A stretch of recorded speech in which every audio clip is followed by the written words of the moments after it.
It's been happening for years. Mysterious boom and flash of light in South Salt Lake. Folks living in the area say it seems to happen at random.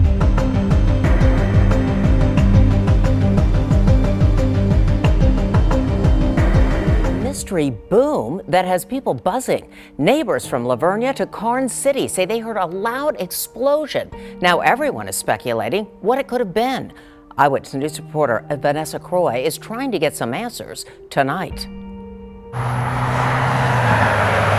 People say it's mostly quiet here in Lavernia. Well, I thought that was weird. Yeah. Because you just don't hear that out here. You don't hear it out here. I mean, it's so peaceful. But something has this small town talking. All of a sudden, you hear this, and it just shatters all that calm.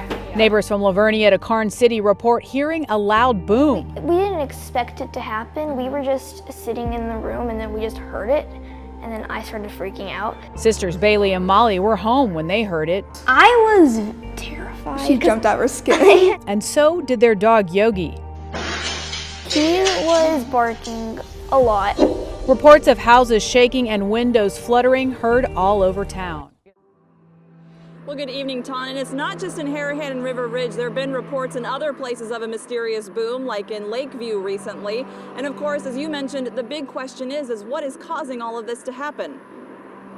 It's a very peaceful neighborhood, very family-oriented, quiet. So when we hear something, it is out of character. Definitely. Within the last 4 days, I've heard something. Questions are being asked over a strange noise. Sometimes it even wakes up my kids. That's shaking the nerves of many. They sound like thunder sometimes, but then sometimes they sound like fireworks, and then other times it's hard to distinguish between a firework and a gunshot. It sounds like something's dropping.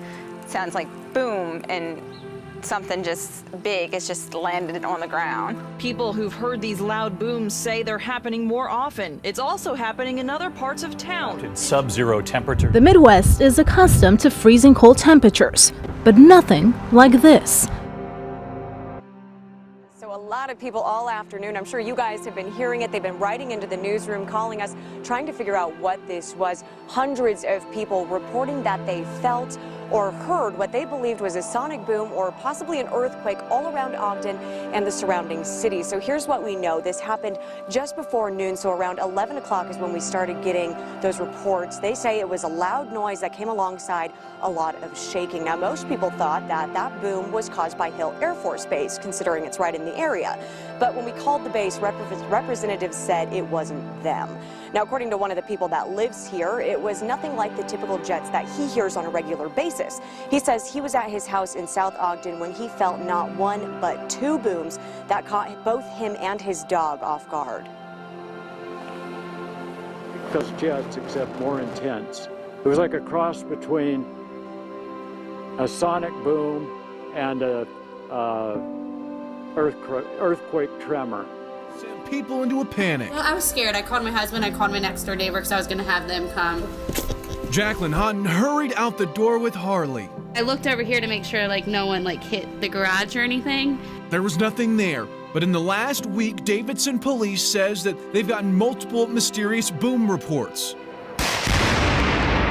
Last February, this boom in Gaston County sent social media into a frenzy. Just imagine a large amount of air hit you in the chest. I mean, the woman who posted it publicly apologized, saying it was only for pure fun and not to scare anyone. Now back in Davidson, she came out with me. Some people are still not sure what they heard. And I still don't know what it was. Earthquakes, military drills, or blown transformers. Whatever it is, the mystery booms we first reported last week on the Wake-Franklin County line are still happening. CBS 17's Amy Cutler digging deeper into these concerns live in northern Wake County tonight. And Amy, a lot of people are concerned about this.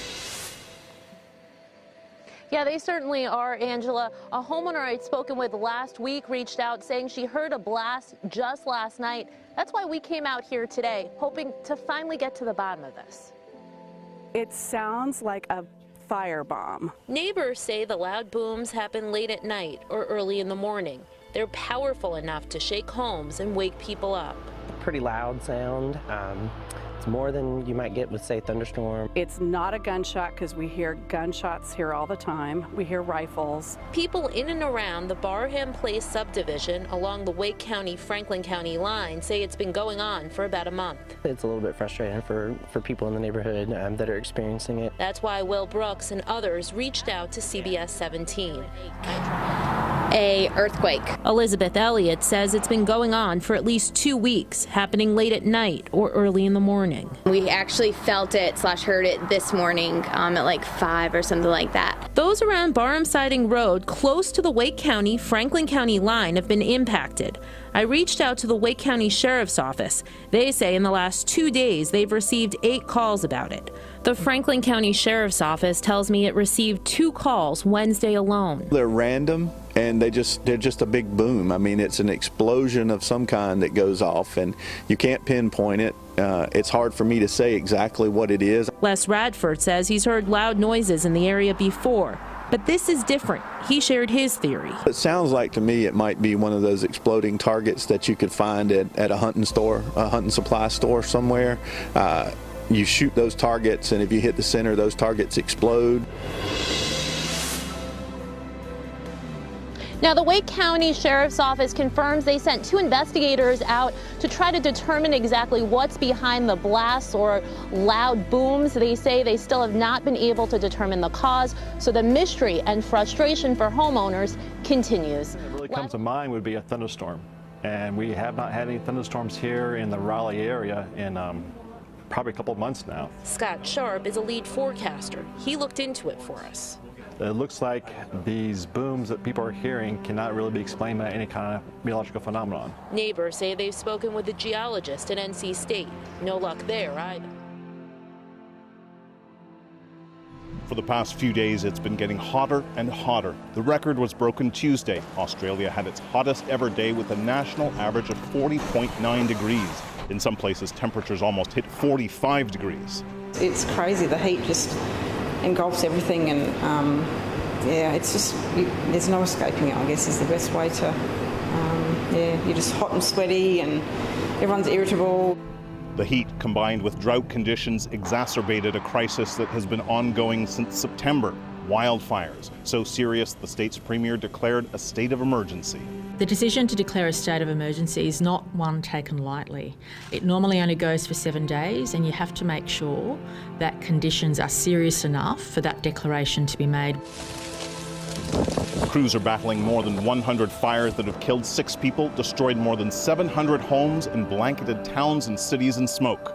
The fires are totally unprecedented. More country has been burned, more homes lost, 3 times more homes lost than our worst previous fire season in history, and the fires are... Unfortunately, we've had confirmation now this afternoon of another very large fish kill in the Darling River near the township of Menindee. The weather conditions that we've seen over this weekend are very similar to those that we saw in early January, and that's led to this significant fish kill once again. At the moment, the reports are lots of small bony bream, some Macquarie perch and some carp have been victims of this fish kill, but at this stage we're not getting any confirmation of any Murray cod. Unfortunately though, we're expecting the conditions to potentially continue to deteriorate, but unfortunately there's nothing that anyone has been able to point to. No scientists, no locals, no one has been able to point to anything else that could prevent something like this other than fresh water coming into the system, and we just don't have that. And unfortunately, with the weather conditions, the hot weather and then the sudden drop in temperature and the rain overnight, we've seen another fish kill today. It's a national disgrace. This once magnificent Murray cod is dead, and it absolutely stinks. The fish kill in the Darling River that we've witnessed and that Dick and Rob have put on social media is going viral is an absolute catastrophe. This magnificent animal must be generations old and now is dead and rotting here, and it absolutely stinks. But what stinks more than this dead animal is the management of the river by the National Party and the absolute desecration of the river by cotton irrigators upstream. Australia, you need to hang your head in shame. Look at this. This fish is dead because we have allowed the National Party to run roughshod. We've spent billions trying to save the Murray-Darling Basin. We've spent billions, and what have we got? An ecological catastrophe. It's absolutely appalling. But Australia, take note. Look at what we've got. This absolute devastation. Today, the Water Minister came up here. He didn't get out and touch the fish. He sped by in a speedboat at 30 knots. Didn't even wave to the people who came to meet him. What an absolute coward. We need people who are going to stand up for the river and make sure we put the interests of the Darling River and our ecology before that of multinational corporates that are ripping the guts out of the Darling River. This is what you get when you don't pay attention. This is what you get when you leave the National Party in charge of water in Australia. Dead fish, a massive stink. Oh, sorry, I've got to stop. And effectively it runs into the billions of fish. At the moment, numbers are saying hundreds of thousands to millions. This river system will run about another 150 kilometres. So if you have these type of kills up and down, you'll be talking of billions of fish, billions of fish being destroyed by this government. Any last words? A crisis that has been raging for months. Millions of acres of land destroyed as hundreds of fires burn around the country. Bushfires are a normal part of the Australian summer, but not like this. The ferocity of this year's is prompting authorities to take extreme measures in Australia's most populous state. New South Wales will be in a state of emergency from today for the next 7 days. As you are aware, this is the second state of emergency we've declared since the fires commenced in July. Whilst today is going to be a very bad day, a dangerous day here in New South Wales, the forecast is that Saturday will be even worse. So we're talking about some very serious and dangerous conditions over the coming days.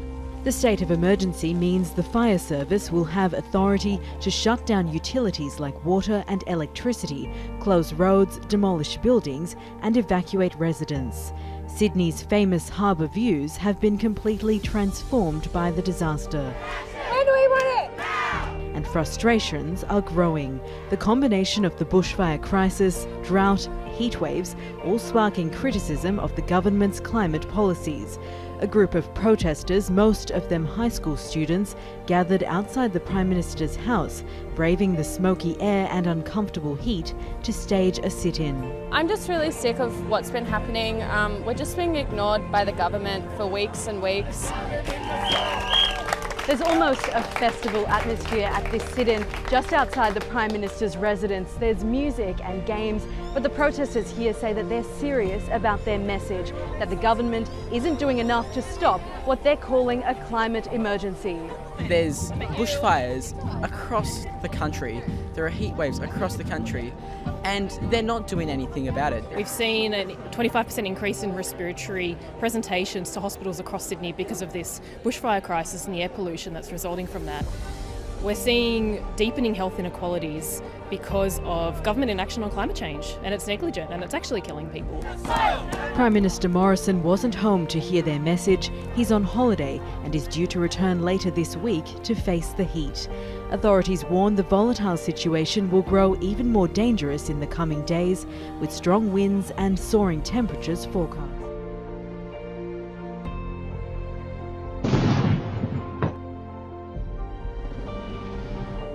Yeah, you heard it there. Explosions rocking a Tempe neighborhood. They've been happening for months. The blasts even caught on camera. Now police say they found evidence connected to the sonic-like boom. It shows just how powerful these explosions are. The rather large and loud explosions, they were caught on a resident's home security camera. This all taking place near Grove and Hardy in South Tempe. When these blasts started happening back in July, people thought it was just fireworks or kids playing around, but police recently uncovered evidence that the blasts are from some type of homemade explosive. They found explosive residue around some type of cardboard tubing. This leads them to believe that the blasts are intentional, leaving residents a bit on edge. It's definitely been going on off and on for quite some time, you know, and like you'll go months with nothing and then all of a sudden with something, so it has been a mystery for sure. You know, you kind of get used to it, and you just, like I said, it'll affect my quality of life if it actually comes to someone getting injured or hurt, killed. rocked South Philadelphia. Many took to social media asking what caused it. Some people called 911. Greg Argos spoke with those rocked awake, trying to figure out what caused it. The pitter-patter of rain, upset drivers, hurried pedestrians, and tired rush hour commuters. All normal sounds in a bustling Philadelphia. This mysterious boom, though, anything but normal. I was asleep, a pretty deep sleep. It was just this loud noise that woke me up out of nowhere. It felt as if my house was kind of shaking. My dog's ears had kind of perked up. Different South Philly neighbors, same time, 1:52 Tuesday morning. A loud boom rocking South Philadelphia. I didn't have a good idea of what it was. What else could produce that loud noise? Many living south of Washington wondering the same thing. This home security footage in Pennsport showing the power of the sound.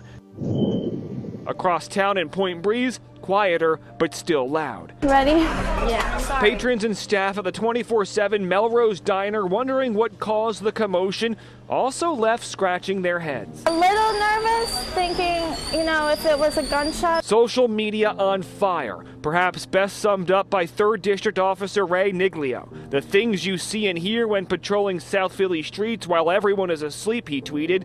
Large unknown explosion? Check.